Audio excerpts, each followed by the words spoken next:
Alek ini tadinya teman-teman sempat mualaf ya. Ya, Oke, pindah akhir dari Kristen kepada Islam. balik lagi ke Kemudian sekarang Kristen. balik lagi. Ya, karena Bang Edis. Karena Roh Karena Kudus itu, Bang. Karena Tuhan Edis. Yesus, Bang. Ya, karena Amin. non Pasti amin. ya, Ya, silakan Pak Alek. oke baik. Saya selalu ngikutin Bang Edis yang semula memang sedikit saya ingin jelaskan kenapa saya meninggalkan agama Kristen. Ya, karena satu kasus hukum yang menimpa kami, anak saya di penjara akibat dia melawan, ya, di penjara. Dan di sini saya kecewa karena dari mulai jaksa, polisi, pengacara, bahkan hakimnya ini orang-orang Kristen. Itu yang menjadi penyebab. Nah, lalu saya meminta bantuan atau satu orang menawarkan bantuan, ini seorang Muslim. Saya tidak mau menyebut namanya, dia dari Nusa Tenggara Barat. Nah, di sana.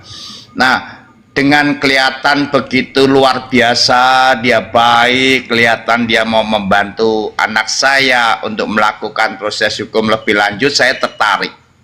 Hampir 9 bulan saya belajar tentang keislaman. Nah, lalu saya mau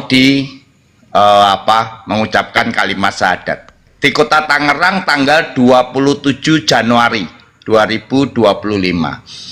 Saya sah menjadi Muslim.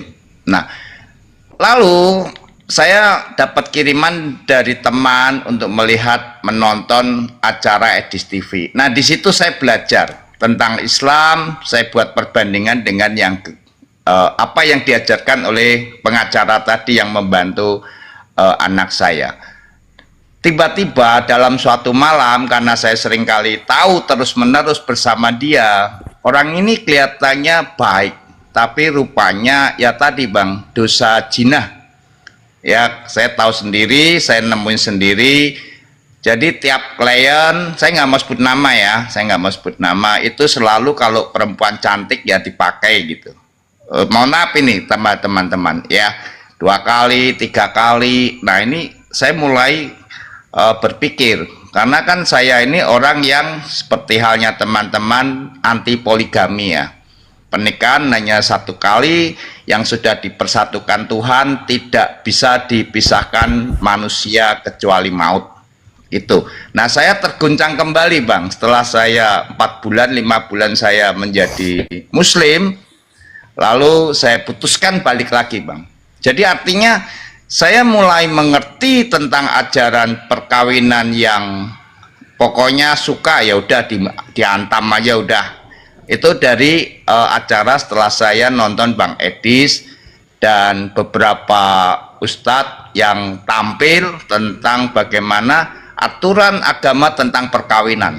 Boleh bohong di dalam 3 perkara. Semula saya nggak tahu, termasuk terhadap istri dikala berperang dan lain sebagainya.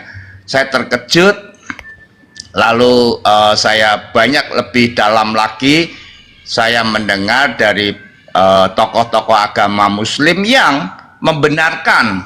Bahkan ada seorang ustazah yang menyatakan, ustazah ya, maaf ya kalau saya salah, kalau perempuan dapatnya apa? Pangeran-pangeran nanti di surga, kalau bapak-bapak dapat bidadari montok, ya kan, kemudian betisnya apa Bang? Bersinar, ya kan?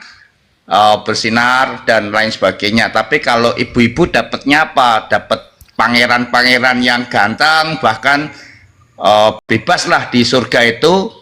Acara pesta SEX. Waduh, saya terpukul kembali saya terpukul. Lalu puji Tuhan, saya rutin mendengar acara Bang Edis, lalu saya memutuskan saya kembali menjadi anak Tuhan.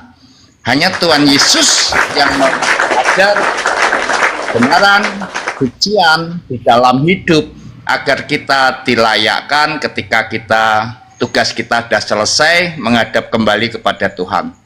Jadi izin saran saya, boleh saya sampaikan, saya sudah umur ya, jadi saya cukup memahami sebagai Kristen, saya sangat mengerti ya, meskipun saya sempat terjatuh.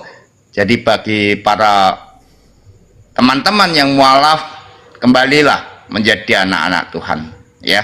Hanya di dalam agama Kristen diajarkan tentang keselamatan, kebenaran, dan kekudusan di dalam hidup agar kita kelak layak untuk bersama Tuhan Yesus. Itu Bang Edis, saya rasa Oke. itu aja. Terima kasih Pak Alek. Oke, kita kasih kesempatan kepada yang lain Pak Alek ya.